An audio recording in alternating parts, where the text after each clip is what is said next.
Hello. Hello. Good. Picture the scene then. So if you're at a festival or something like that and a large Soviet era lorry rolls in, not this thing but some massive 6-wheel drive monster, rolls into view, the side drops down to reveal a pipe organ. Kind of, but not quite, like you'd see in a church. Two chaps emerge and start making the most peculiar or / wonderful music you've ever heard. That is our dream. This is what we've got to work with.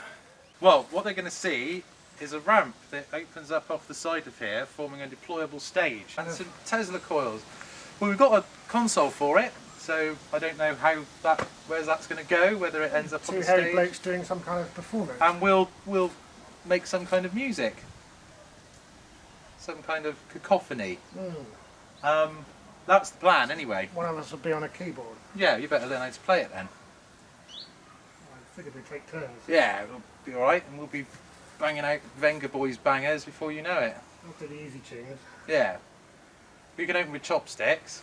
Well, I saw an interview with Phil Oakley, from the Human League. Yeah. And he said the amazing thing about the 80s, you could do an entire gig with one finger. Yeah, most of them did. Well, there you go, I can manage that. Yeah. And then you can do the fancy stuff. And I mean, most bands nowadays... Don't. Oh, okay. Don't give it away. Alright. It's full of magic, as I kept banging on about in the bloody Harry Potter. Don't spoil the magic. There is no magic left in music. That's why we're building this. Yeah, no good. The ramp that you might have seen us spending so much time and effort removing from the end of this lorry, this ramp here, we're now going to put back on the lorry. And it's going to become that stage.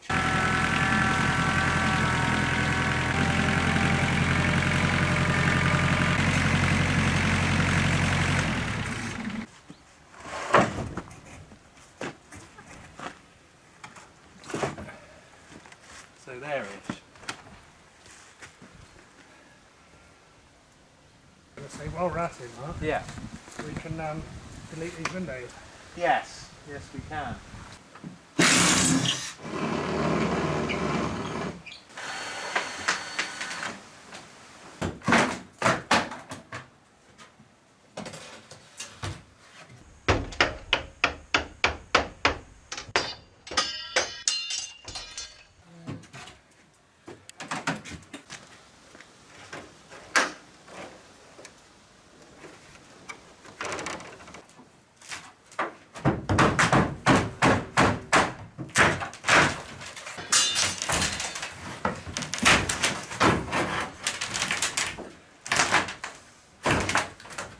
What we were hoping to do was to get the plywood that's inside, the lining plywood, and just take all that off so that it'd be a lot easier to cut out this aluminium and steel structure on the outside.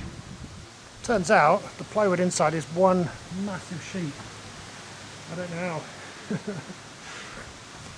I didn't think it came that big, but apparently it does. So what I'm going to try and do is make a vertical cut through the aluminium and the plywood in one.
good start. I think we'll carry on in the morning and do some putting back together.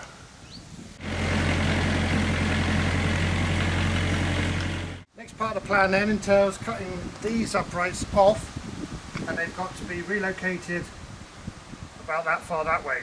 Going to cut these uprights off and turn them 90 degrees and weld them onto these ones.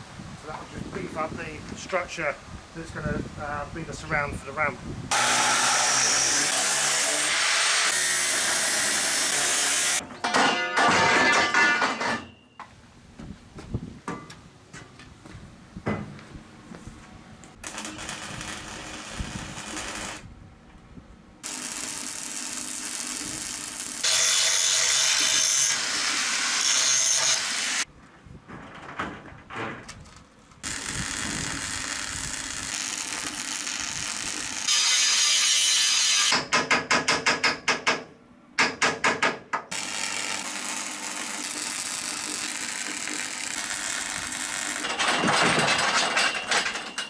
Ballet dancing, and then the mums come on, and you're like, that was a shift in tone.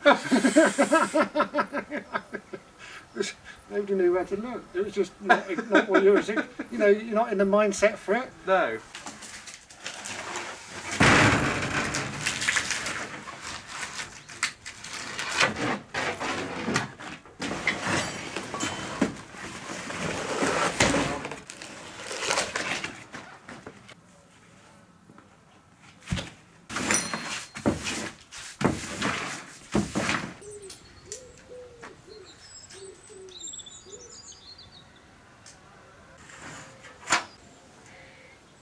We can reuse these holes if I cut it here, and then we avoid these holes which had bolts through. They'll be covered, so we've got the clean bit there. What I'm trying to say is, if I cut it, make two cuts, I can use this bit for that big gap.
On the back of the truck here, you can see how the ramp was attached here using these forged eyes which are welded onto the frame of the truck. Now, this one in particular is completely worn, it's useless. We could possibly cut out the others and use those, but I've come up with a slightly different method. Here on the ramp itself, there's a similar setup, and of course it had this pin going right through. Now this pin, as you can see, is totally knackered, so that's easy enough to replace. Where it comes to how we're going to attach it to the truck, what I've decided to do is use this 30 square solid bar and drill a hole through it, and that will mount there onto the box section of the truck, and the pin will go through as it did before, but this will be nice and sturdy. It'll all make sense as we go along.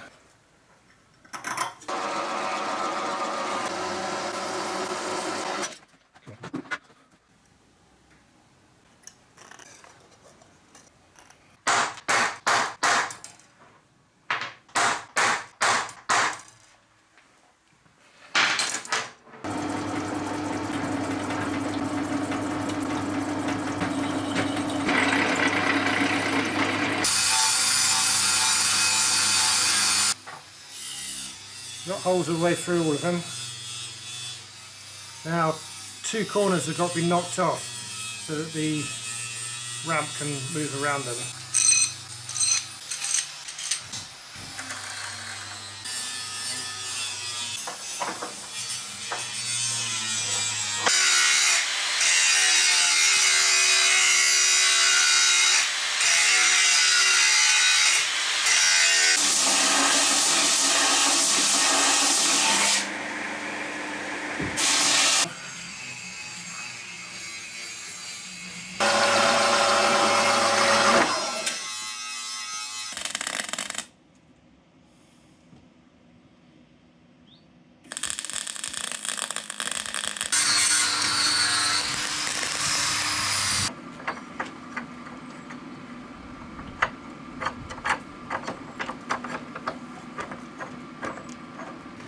Yeah, so just on these faces,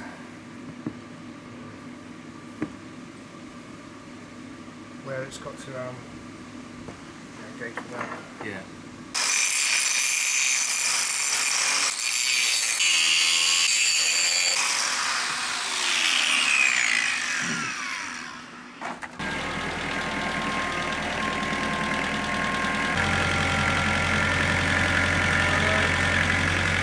Just like here between the two. Go. Yeah.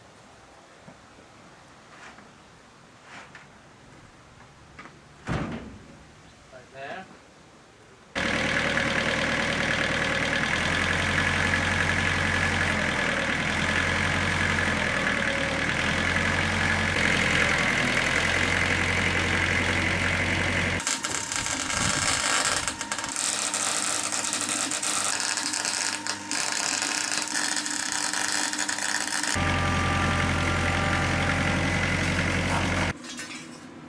Hammer in the evening.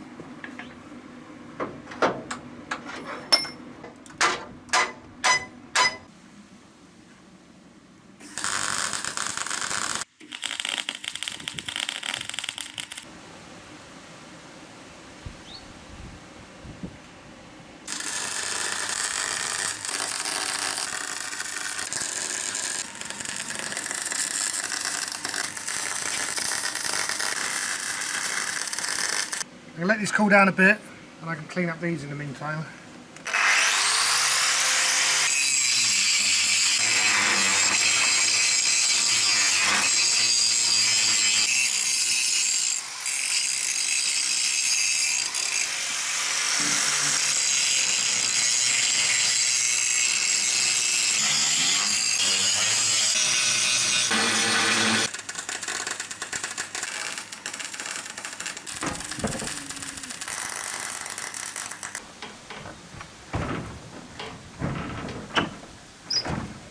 How's you looking? So you can kick it.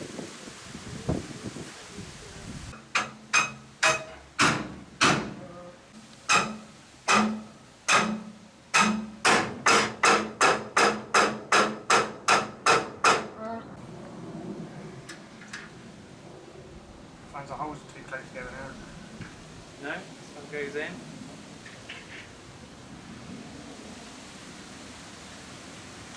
There we go.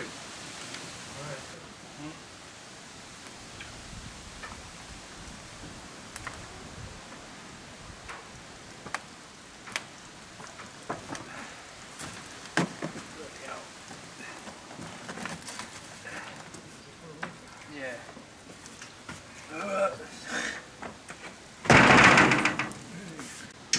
Yeah. Yeah, done it. That's closed. There, you're in.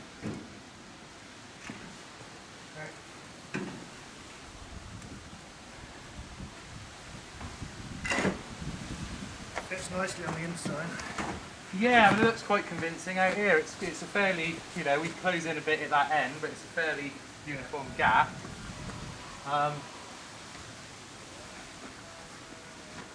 Oh, he's a bugger to lift though.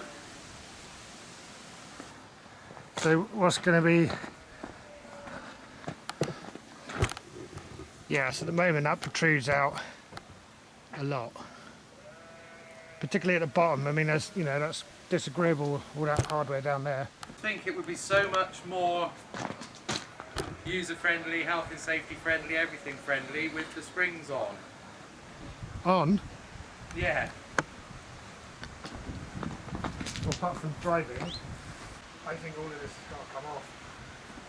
What's that? All of this, Or anything, because the potential for dropping it is too yeah, high. So we yeah, need to. but we can have it on an internal hoist, can't we? Yeah, and I think that's probably the way we're going to have to go. Yeah. If But- we put a pulley in the middle of the ceiling, we can then use that same hoist to lift any other thing up that we Yeah, need to as well. yeah. I mean, I think there's all sorts of reasons why that's probably a good idea.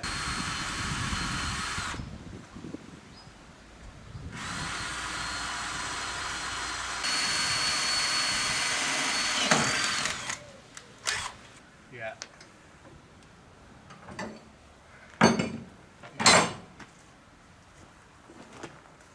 Further out we walk, the easier. Yeah. Yeah.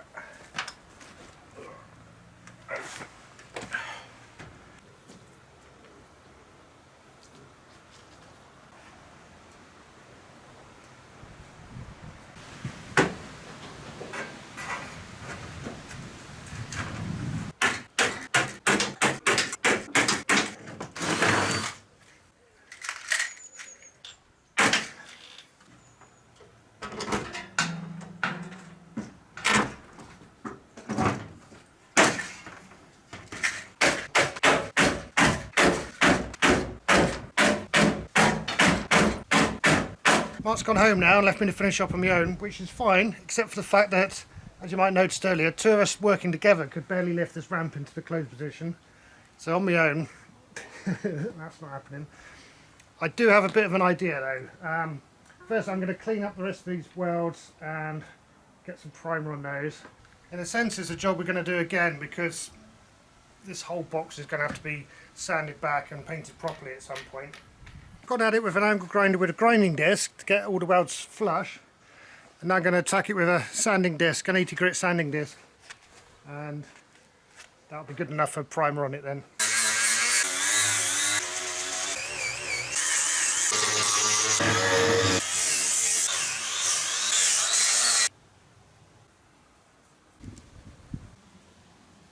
As I was painting it, I keep thinking, oh, this is all going to be coming off soon, but I mean, it will be coming off, but probably not soon.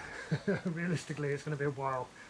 So in the meantime, that primer's just there to give the bare metal a little bit of protection. So I'll let that dry, tidy up a bit, and then we'll see if we can... Okay, here's the plan. So this is my 12 volt winch. This is my old motorbike battery. And this winch is attached via this 3-ton strop to a fairly secure anchor point down there. Up there, there's a hole going through this box section into the inside, and through that hole I'm going to put this M10i and hang that off it, which is a snatch block. You see there's a pulley in there, so that this rope goes up there through that pulley and then down to the lifting strop there. The other lifting strop is attached to a ratchet strap, which is my backup mechanism. So I want the backup mechanism because this thing here, being a winch rather than a hoist, hasn't got any brakes and it can only really pull in one direction. So a hoist would be able to stop part way up, but this, I'm just going to have to keep going. And then, well, I'm not sure what's going to happen when we get to the top. But if all goes wrong, I can grab the ratchet strap.